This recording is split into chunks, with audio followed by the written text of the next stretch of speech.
I have no idea what's in this clip, but the title itself I found to be intriguing.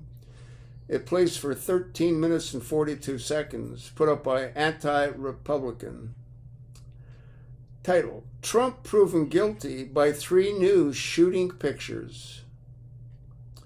So let's have a listen. Before Saturday's attempted assassination of Donald Trump, there have been at least 15 direct assaults on U.S. presidents, presidents-elect, and presidential candidates, 5 of them fatal. How will Saturday's attempt on former President Trump's life be remembered in history? Joining me now is NBC News presidential historian Michael Beschloss. Michael, thanks for joining us. Thank you, Andrew. And these were not all political. You know, we don't know. No, that's for sure. We know that John Hinckley wasn't squeaky from. I don't think you can really call that political either against former President Ford. So, but they do change history. Certainly the Ronald Reagan assassination attempt did, from my experience in covering 8 years of that presidency, and others as well. What happened in 1968, you've been pointing out with Dr. King and with Robert Kennedy Jr., certainly influenced what happened with Richard Nixon. Sure, opened the way to his victory.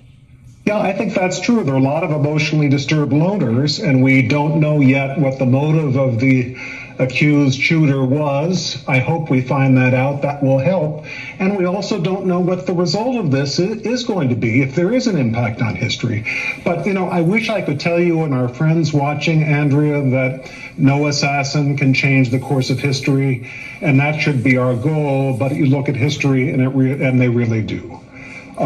As a result of an assassin in 1865, John Wilkes Booth, our president was no longer Abraham Lincoln, but a racist, sort of third-string member of the pro-slavery party, Andrew Johnson, who was not exactly zealous about bringing rights to Black Americans, and we've seen the result of that ever since. Or Lee Harvey Oswald, if he was involved in the Kennedy assassination.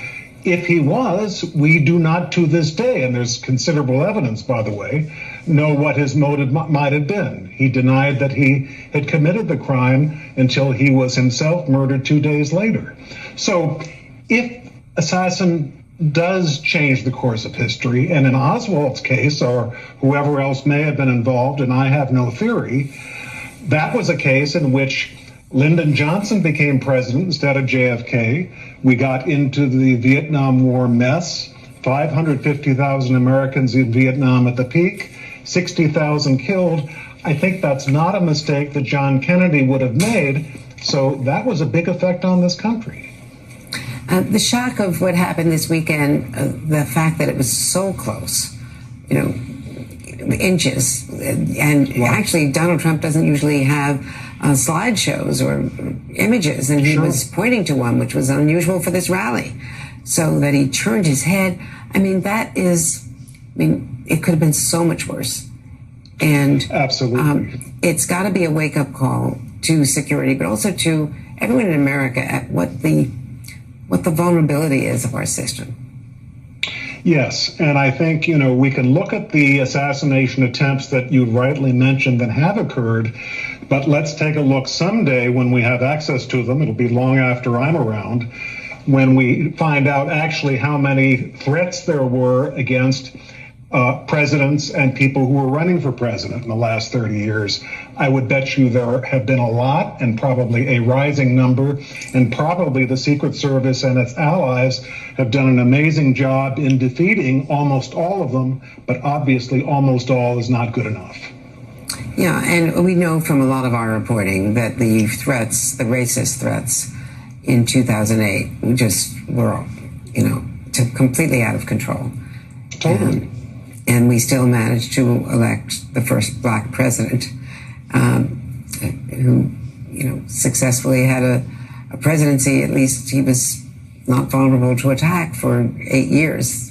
You know, I want to. Ad just popped up. Stand by. I'll get rid of it. You know, as far as anyone knows. No, that's for sure. I'm sorry.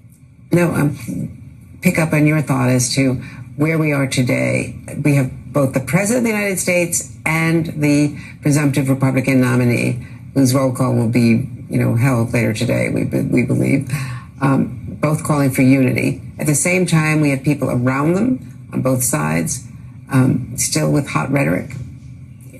In some cases, we expect that some of that will come from the convention. Certainly, President Biden tried to pre-about that. And then we have a real interview with Lester Holt tonight.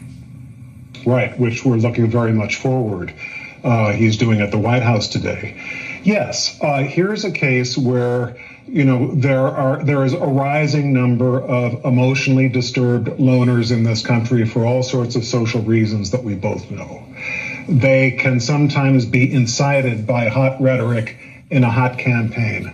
So all we can do is to say, let's keep politics and violence as separate as possible, and three things. No violence in a campaign, if possible. Fierce debate between the two candidates, but it has to be fact-based. And number three, finally, no emotional, exaggerated personal insults. That's what leads to this kind of thing. The pick has never made much sense to me in that people always say, well, he can win over blue-collar people in Ohio and Michigan. The blue-collar people that are inclined to go for Trump are already going for Trump.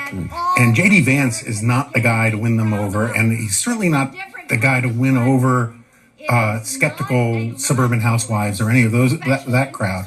But I've also always said, I've said it a bunch of times on air, that the more the Trump team thinks he's going to win, the more Vance's chances improve, because he's not a campaign pick, he's a governing pick.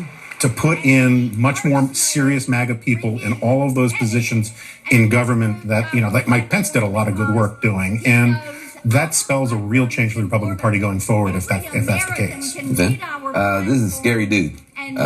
Scary dude, because if you're hoping that after this near-death experience we're going to have a kumbaya convention, this is not a kumbaya pick. And so this would signal that Donald Trump is planning on doing a lot of hard governing. He's got somebody in there who's a pit bull. He's an attack dog. He went to law school. He's going to be in there making a whole bunch of stuff happen. So if you're worried about the Project 2025 and all type of stuff, this is a guy that's going to really keep you up at night. The other thing I want to say is that we've talked a lot about Biden not being healthy. Donald Trump is not healthy. Donald Trump eats cheeseburgers all the time. He's got heart disease. That's been reported. This could be the president of the United States here. We talk about Kamala Harris. If J.D. Vance is next in line, either now or later, you're talking about a hardening of the Republican Party around a MAGA agenda with a very capable guy that does scare the crap out of a lot of Democrats. And so this is not going to be a kumbaya convention if he's a pick. Coming up, suspense building for the announcement of Donald Trump's vice presidential pick. We're standing by for that and for Trump's official nomination for president. We'll be back in a moment. Let's bring in Dasha Burns, who's also here in Milwaukee, along with NBC News chief political analyst Chuck Todd and presidential historian Douglas Brinkley. So, Dasha, what do you know about the changing of the speech?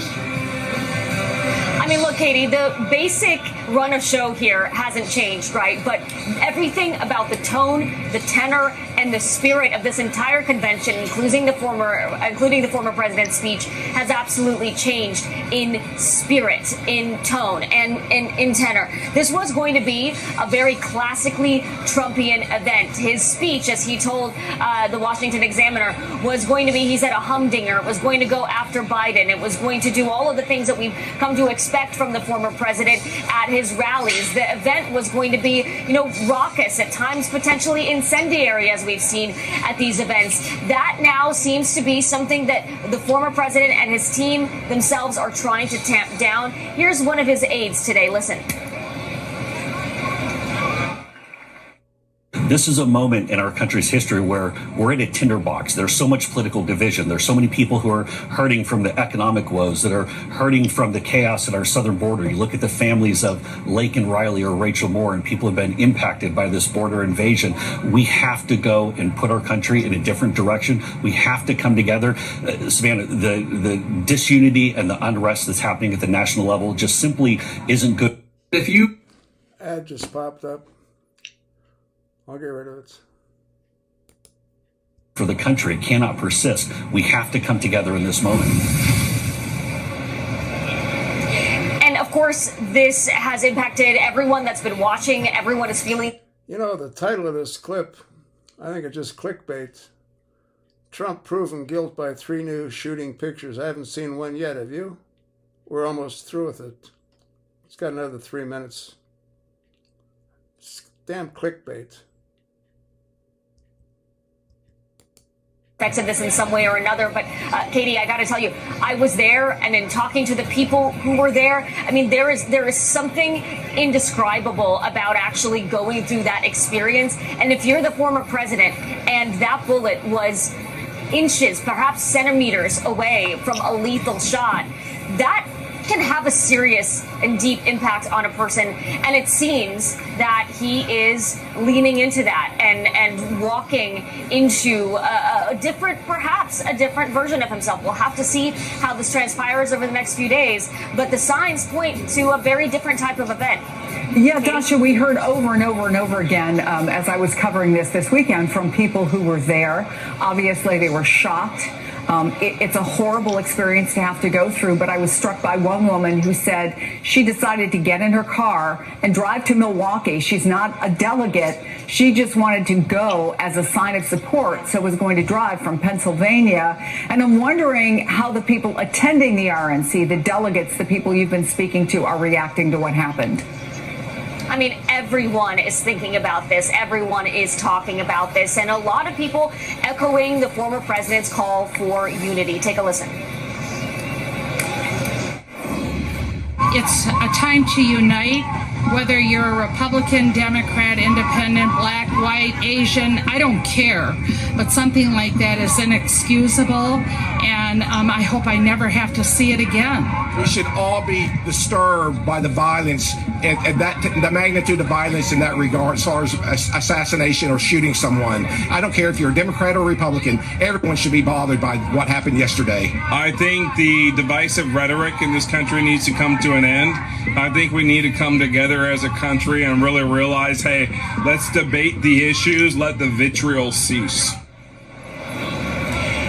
And guys, you know, as I've been traveling the country, talking to voters this entire election cycle, there has been such a heaviness, such a bleakness reflected in their sentiments when it comes to politics as we've been having this conversation, that everyone that I've met, just about everyone, is deeply saddened by the polarization in our country. And this event is just about the highest level, the starkest, darkest example of that. So you can... Okay, folks. That's 12 minutes of it. And again, it's absolute clickbait.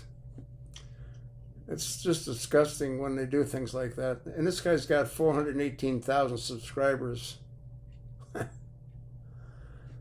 Absolute joke. I'll attach the link. Look at it, pass it along, and thanks for listening.